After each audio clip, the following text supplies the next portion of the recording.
My films have always been a little more gentle in nature. They can creep people out, but I've never made really a slasher movie, you know, people cutting heads off. It's just not that appealing to me. These are movies that I'd like to look at, that I enjoyed watching. There is something a little creepy and unnerving about seeing shelf after shelf after shelf chock full of dolls with staring eyes. Well, the movie business is very big on typecasting, you know, actors and directors as well. People who get it, get it. People who don't. You never know with a movie. You know, some movies come out with nobody pays attention, and later you look at it and go, wow, that was pretty good.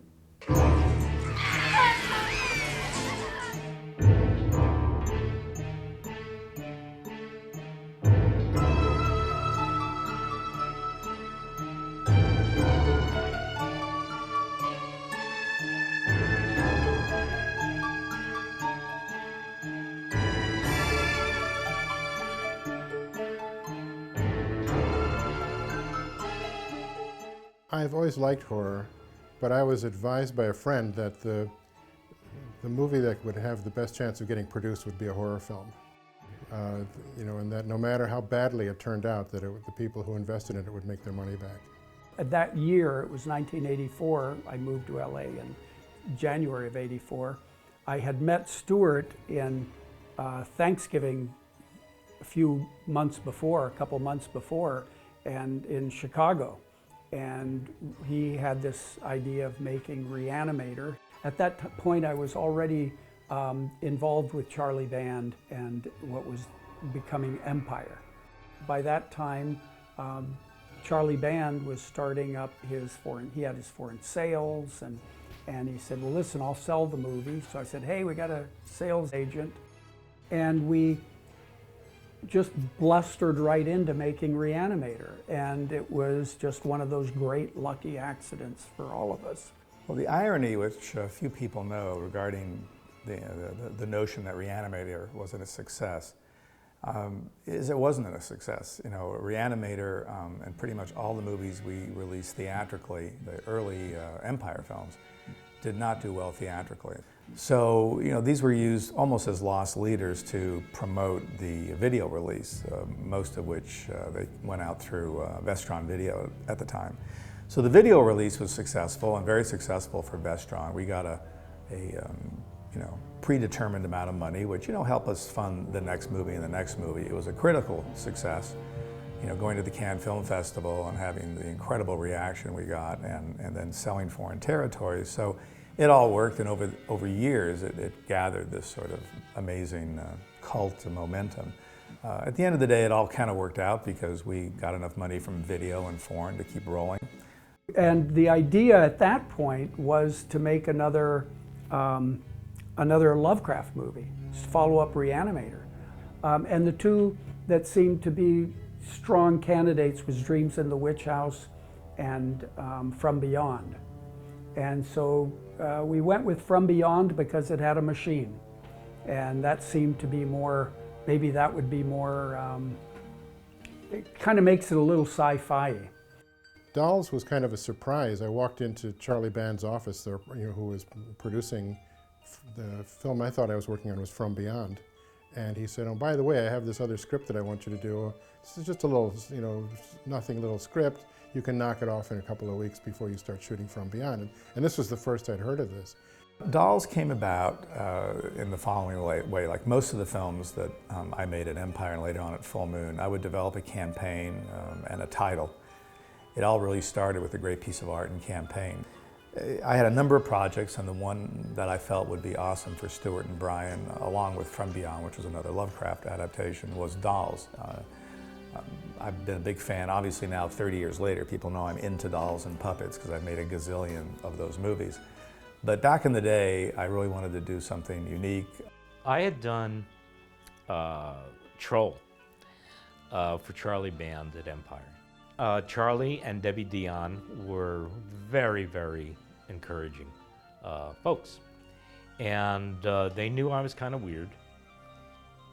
Charlie pulls up a poster, and it's a poster, the doll. So I saw, oh, that's kind of cool. And I said, well, what is it about? And Charlie said, a killer doll.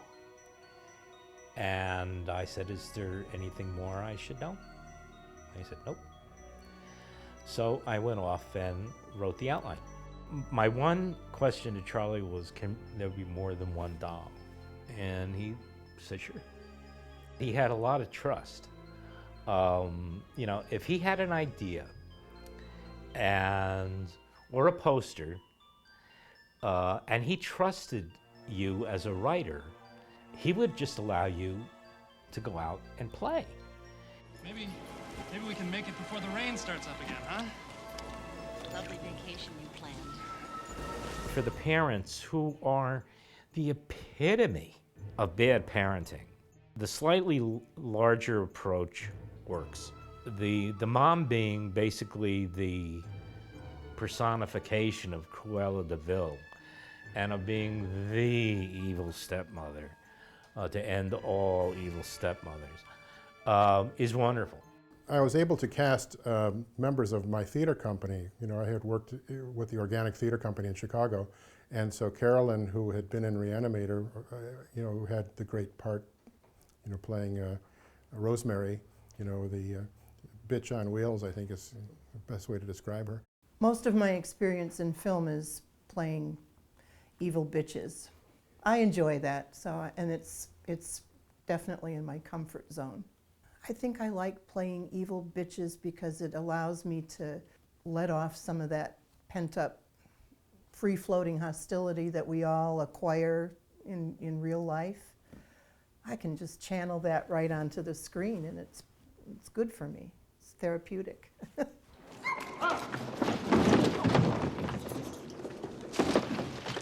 Nice going. Ian Patrick had also been in our theater company, and the idea of teaming them up to play the parents, I thought it made a lot of sense, and they were both wonderful.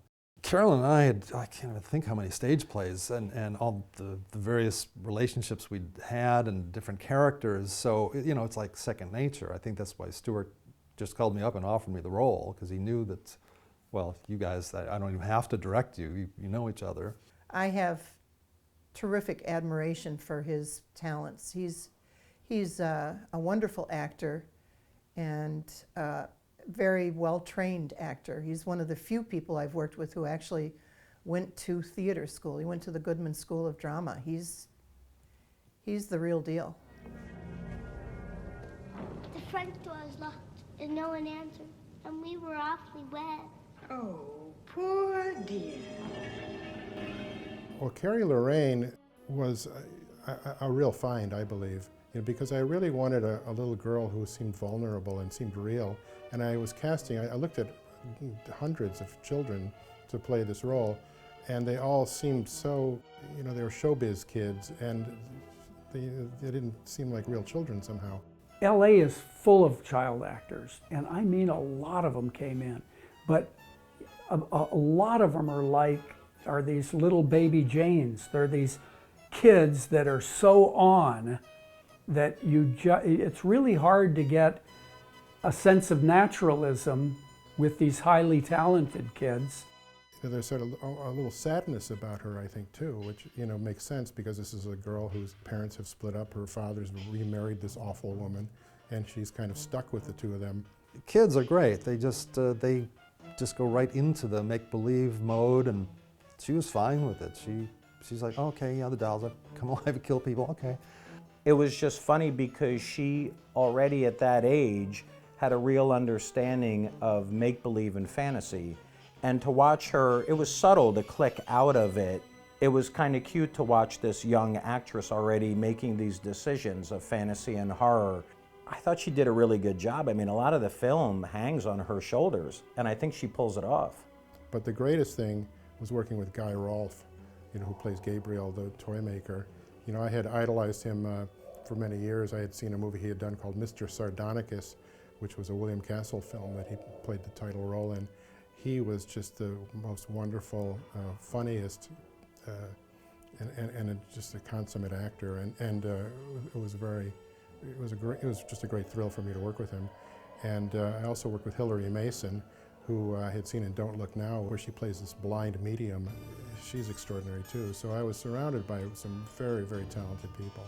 And Hilary, she was as sweet as could be. We actually continued to write to each other like every Christmas for years. But again, she knew how to put on that look, like, come right in now. I was like, okay. And then Bunty Bailey and Cassie Stewart came in.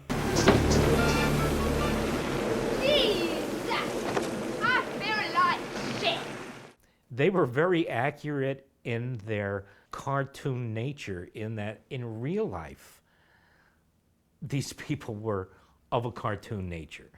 Bunty was famous for this video that was out at that time, and it was just knocking them dead on MTV back when MTV showed videos.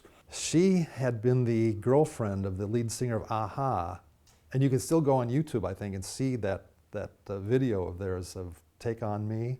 And so we watched the a-ha Take On Me, and Bunty Bailey's, and I found her to be really magnetic. I just thought she was great.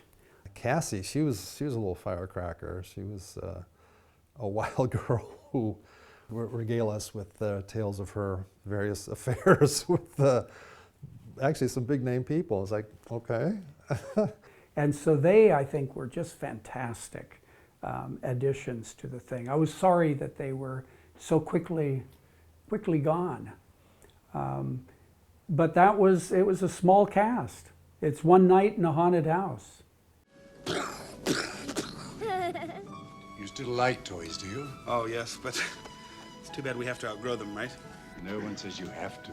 And then Stephen Lee was also a choice to find. Stuart really felt a connection with him. He felt like he really had the humanity of the role and could play the humor of it. Stephen Lee was instantly likable. The character he plays in the film is very close to his persona, easygoing, kind of making fun and light of every situation. So we would share a lot of laughs. He could give you a different take as many times as you would choose to shoot the scene. He would give you something different every single time. And I remember one scene, all he was supposed to do was open a closet door and turn on, the toggle for the hanging light. That was it. He did, I don't know how many takes. There must have been 10 or 12 of them, mainly because Stuart kept spoiling them by laughing. He was hilarious. He created a different piece of business each time, and it was I remember watching those dailies and thinking, well, you can't go wrong. Any one of these is brilliant.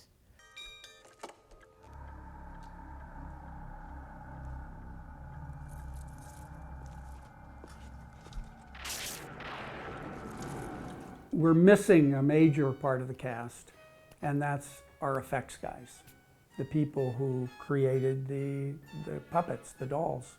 Stuart was very much into wanting to do it as on set as possible, as much traditional puppetry as possible. And we went to see Bob Baker's marionettes, we looked at dolls, we looked at the backstage and making dolls. The dolls originally were created by the Brunners, who are puppeteers that were based here in Los Angeles. I always thought John and Vivian Brunner reminded me a little bit of the couple that are played by Guy Rolfe and Hilary Mason. They're doll makers and puppeteers also. John and Vivian seemed like a very quaint and innocuous and sweet couple, but they would do these deadly things with their talents. I'd thought that the dolls should look like Victorian porcelain dolls. The reason for this was that many years before I shot this film, I went to the University of Wisconsin, and there's a big historical society there, and on the third floor is this collection of porcelain Victorian dolls.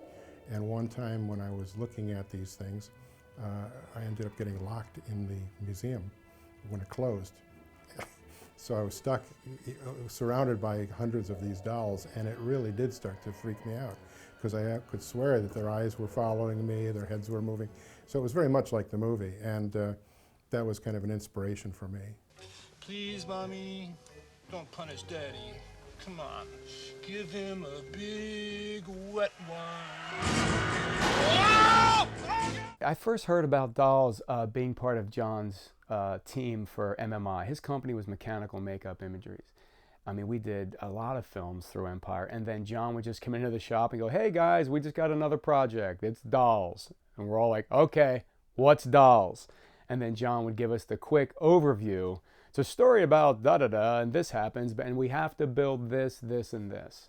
And then John would just designate, okay, you sculpt this piece of it, you design this, you know, and delegate to everybody in the crew their contribution to the show. I had moved out from New York to California, and John's studio was the first place I worked at. And he had just gotten the green light for dolls, and he knew I had supervised my own projects in New York. So instantly I was a project supervisor. And a lot of the effects he already had jumped on and made his own, so it was exciting to take his wild effects and get up to speed to execute them on set. It was definitely a film that I think was a little retro even at the time that we were doing it. You know, I think it was a different kind of movie. It was really fun. It was actually, I think, one of the films, I think while I worked on, I think throughout the period that I worked for Charlie Band, that was probably actually one of my more favorite films that I've worked on. I think it was around here. You're not sure? What do you want from me? I'm 7 years old. Charlie had a setup in Rome to shoot movies that was cheaper than shooting in LA, and it avoided the Screen Actors Guild. Empire Pictures was really doing well, and they had just bought this big studio just on the outskirts of Rome. They called it Dino Città after Cinecittà, which was the big studio. You know, started by it was started in the 1930s, and it's where all, you know, Fellini and all those people made their films. Dino built his studio in the 60s, and you know, he did some movies there, like I think The Bible was shot there, and gosh, you know, Barbarella was another one that was made at that studio, and they were massive sound stages, even bigger than Cinecittà. It was like working at Universal. So the idea was we'd shoot in Italy. So that meant we had to plan everything to ship over. We'd bring the main actors and bring the special effects. Going there to the studios was really exciting because there were remnants of other films around. So you can still see that there's props out in the field from Barbarella, and I think Red Sonja, they just left all these things lying around. Yeah, there were these giant pillars and cement pieces, or foam mocking cement from Red Sonja. I remember those. It was a sprawling property, so it was fun between days to just walk around and see stuff. It was great. I mean, they were mega sound stages. It was, you know, pretty impressive studios. I think during the time period, you know, there were some of the bigger sound stages built in Europe. When you walk into the sound stage, I was just shocked that they had created this whole house. I mean, looking at the film, you'd think, oh, they found this really creepy house somewhere and we were all on location. They built that from scratch. And that is a 2-story practical house, room after room after room. The art direction, it's just phenomenal. And we thought that the way that we could afford that house was that if we just built one house and shot Dolls and From Beyond in the same place and just redressed it. Luckily, we had Giovanni Natalucci, who is an just great production designer in Rome, and he handled that whole part of it.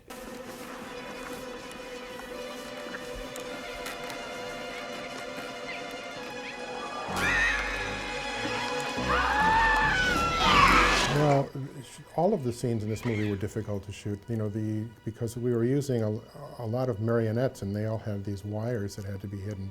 And luckily I had Mac Ahlberg as a director of photography, and he was able to just work his magic. And oftentimes he would, you know, take a black magic marker to get rid of the strings, or light it in a way so that they wouldn't show.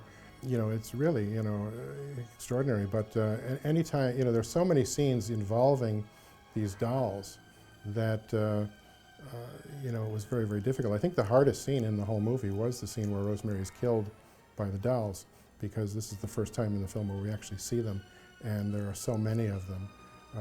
Plus, you know, they're doing all these horrific things to her. you know, with their little tools and weapons and things. That scene, I believe, took, I would say, 3 or 4 days to shoot. They had a doll that was supposed to saw my foot off, and I was surprised because that was a real sharp knife. They weren't supposed to press very hard, but I remember there was one point where it was like, hey, wait a minute, this is like a Swiss Army knife you got here. Are you serious?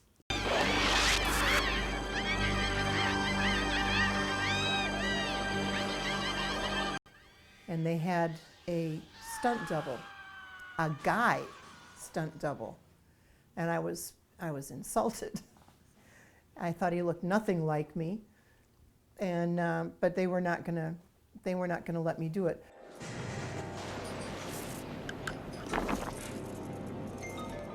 The promo art for the movie before the script was finished or done, Empire had been selling the movie internationally with a picture of this doll holding its eyeballs out.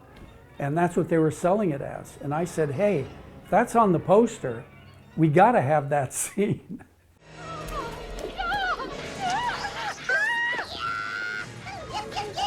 I must say, I lost the plot a little bit on that movie because I was really concerned. I have a horror movie genre mentality. It's a certain type of logic. And I just couldn't get past the idea that these people were being turned into dolls, and when they break open the doll, there would be nothing inside. It just didn't fit for me. And so at one point, I was getting a little antsy by the lack of horror stuff. And at one point, I came up with the idea that actually inside these dolls are little zombie creatures. That he's actually shrinking them down, so these little gory creatures inside. So what we did is, using local materials, I sculpted little skeletal heads. We took skins of dolls, molded those, and me and John Vulich each sculpted some.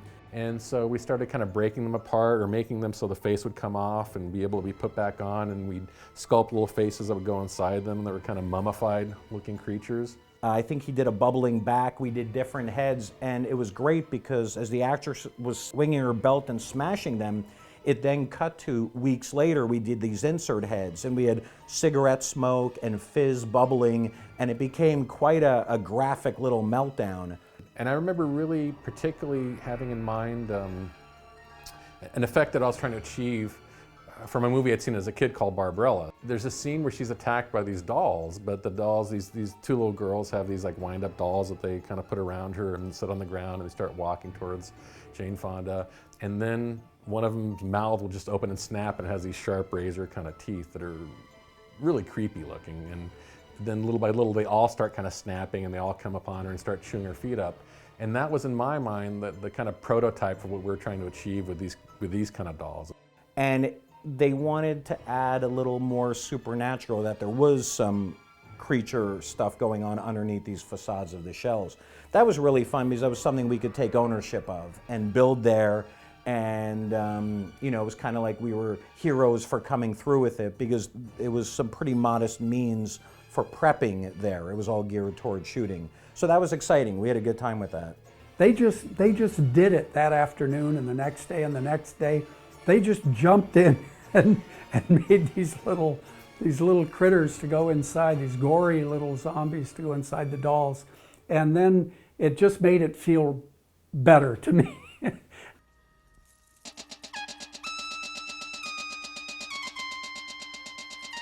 When Cassie Stewart's character dies, they had her being shot by little toy soldiers that shot real gunpowder things, and then they had squibs coming out of her back. And she's got her back to the camera, and you see these explosions coming out, miniature explosions, but many of them coming out of her back. Now that's commonplace, but back then that was very new. And I remember being slightly horrified. It was great stuff. Teddy and I go everywhere together. We're best friends. Not this time, Tootsie. My responsibility on Dolls was the big bear suit, the big, with the claws and all that stuff. I was part of the group of people that were involved with that. I was sculpting the hands, the head, all the stuff that would go into that suit. So that was the kind of a team effort. So once we each got our pieces done, we built it all together, and then I would go back in and then do all the painting and all that kind of stuff on it. Teddy.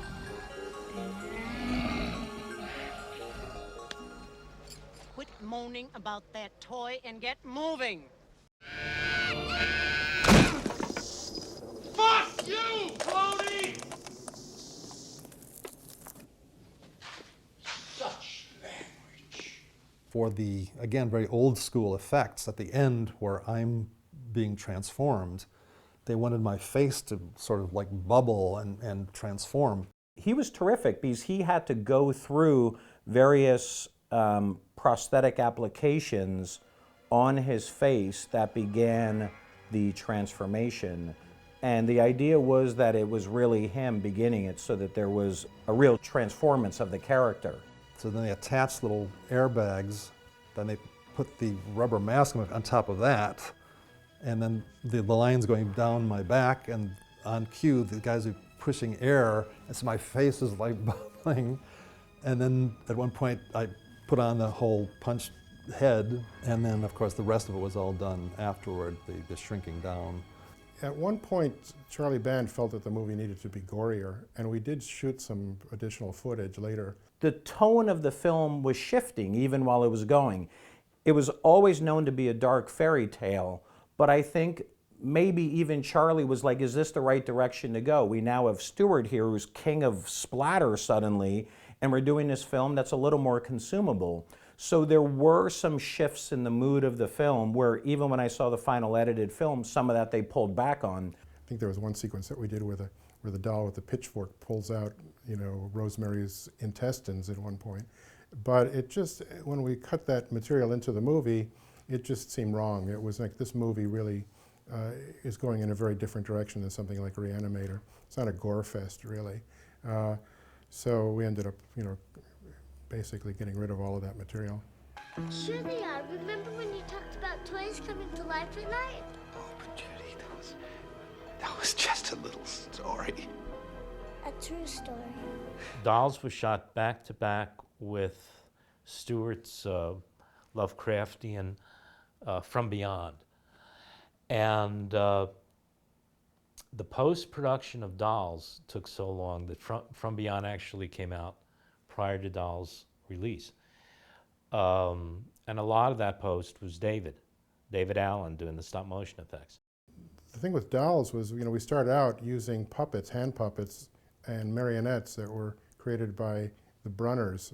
After Charlie and the people in Los Angeles looked at the footage, they felt that we needed more, different types of doll effects. And so the Italians started building us mechanical dolls that could actually do all kinds of little tricks. And some of those were quite wonderful. They were like these done by a little old toy maker who reminded me of Geppetto from Pinocchio.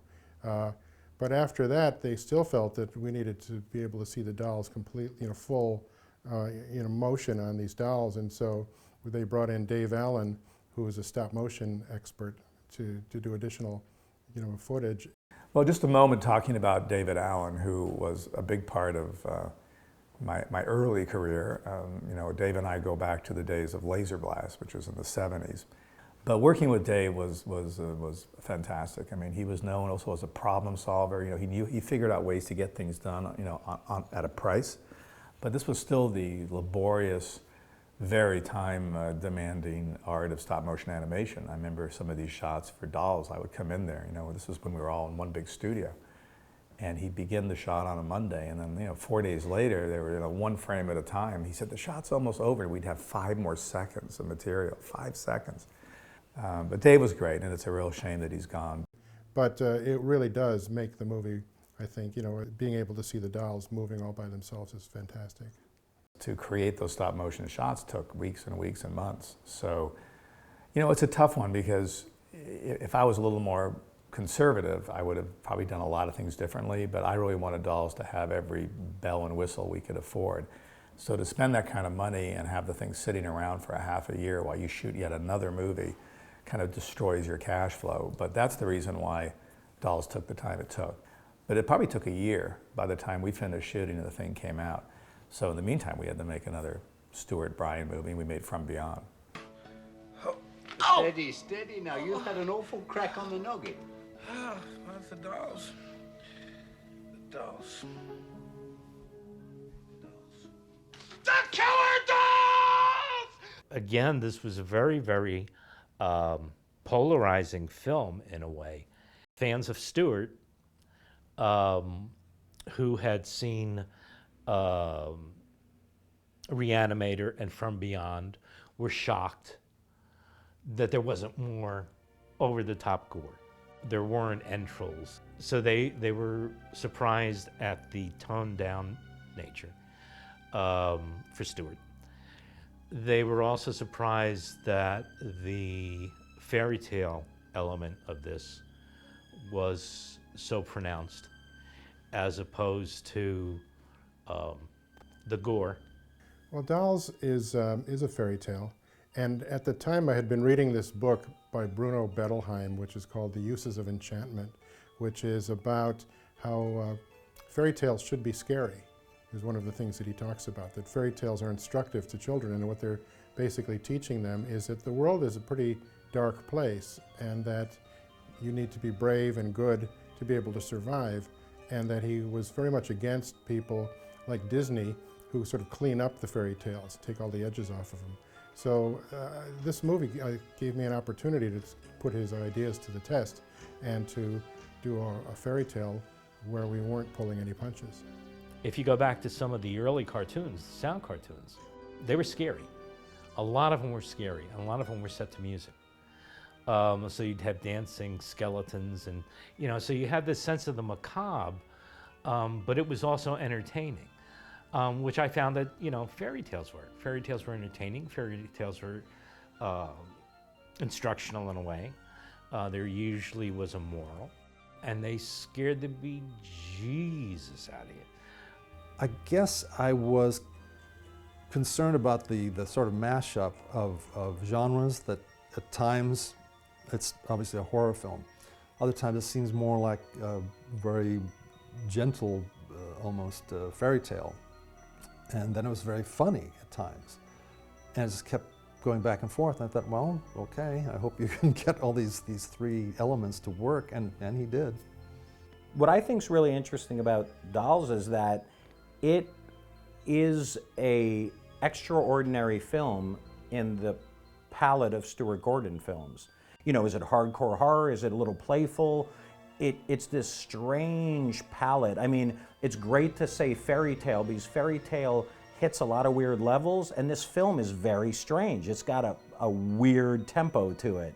It's really a little gem, and I think it shocked a lot of horror mavens that the fantasy element was so strong. But the fantasy element is the heart of this. I mean, this is the blood pumping through that. I do remember that the project became a little more gentle and a little more magical than the first sort of concept was, and that's fine. I think it's a terrific movie, but it was going to be a little more hard edge and maybe a little more scary, because it's not really that scary. It's more creepy. I mean, there are great moments, but it's not really scary, I like this movie because yes, it's a horror movie, but it's not Stuart's typical horror movie. It's not very gory. I mean, there's a fair share of blood, but it is like a fairy tale, and it's sort of a classic horror movie to me. It reminds me of old-time horror movies from the old days when I was young. I'm just a big fan of Stuart Gordon, and I just don't hardly know a movie he's made that whether I'm involved or not, that I'm not kind of impressed by the storytelling of it. And I think that movie just has a really nice quality to it, and and I always thought, I understand why it wasn't, that it didn't have the pizzazz of Reanimator from Beyond, that kind of stuff. But I'm not sure, I wouldn't be real surprised if that movie has legs that a lot of other movies don't. There's a line in the movie where Ralph says he remembers every toy he ever had. The Guy Rolfe character says toys are loyal, and that's a fact. And there's a really beautiful little thread in here about what it means to be a child and how important it is never to lose that and not to be mean. You know, honesty is really, really stressed in this movie. The people who fail the test of surviving are people who have lied, who are mean-spirited, and can't find the good grace of childhood within them.